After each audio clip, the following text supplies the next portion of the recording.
நாச்சியார் திருமொழியில் 14ஆம் திருமொழியில் முதல் பாசுரம் பார்க்கலாம். இந்த 14ஆம் திருமொழியில் ஆண்டாளும் தோழிகளும் ஒருத்தருக்கு பேசிக்கிற மாதிரி ஆண்டாள் தோழிகிட்ட கேட்குற கண்ணனை பார்த்தேலான்னு அவள் சொல்கிற பிருந்தாவனத்தில் பார்த்தோமே அப்படிங்கிற மாதிரி அமைச்சிருக்கா இந்த பாசுரத்தை. இதில் முதல் பாசுரம் பார்க்கலாம்.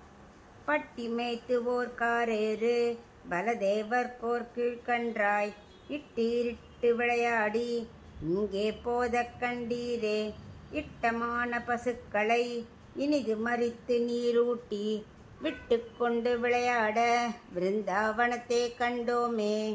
இப்போ இதுக்குள்ள அர்த்தம் பார்க்கலாம்.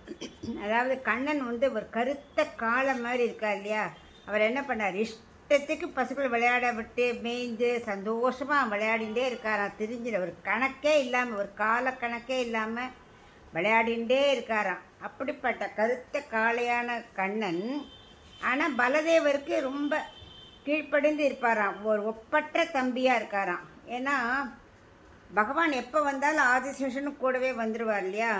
இதில் கண்ணனுக்கு பலதேவன் அண்ணனாக வர்றார். அதனால கண்ணன் ஒரு ஒப்பற்ற தம்பியாக இருக்காராம்.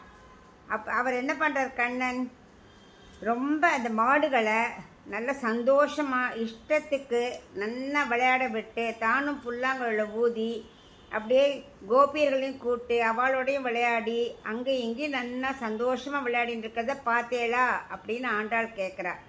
அதுக்கு தோழிகள் சொல்கிற மாதிரி அடுத்த நாளில் என்னன்னாக்கா, ஆமாம் பகவான் அந்த கண்ணன் இருக்காரே, அந்த ஆசையான அந்த பசுக்கள் இருக்கு இல்லையா, அதெல்லாம் பேர் சொல்லி கூப்பிடுவாராம். அது என்ன 5 லட்சம் பசுக்களுக்கு பேர் தெரியுமான்னா, படைச்சதே கண்ணன் தானே, எல்லாமே அவரோட இது தானே, லீலைகள் தானே.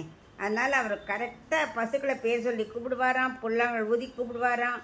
நல்லா மேய்ச்சிட்டு அதுகளுக்கு தாகம் எடுக்கும் இல்லையா, அது எப்படி நீர் குடிக்கணும்னு அந்த கன்றுகளுக்கு வேற கற்றுக் கொடுப்பாராம். தன்னோட கையை பின்னாடி கட்டின்னு யமுனையில் குனிஞ்சு சாப்பிட்டு காமிப்பாராம் தண்ணி எப்படி குடிக்கணும்னு.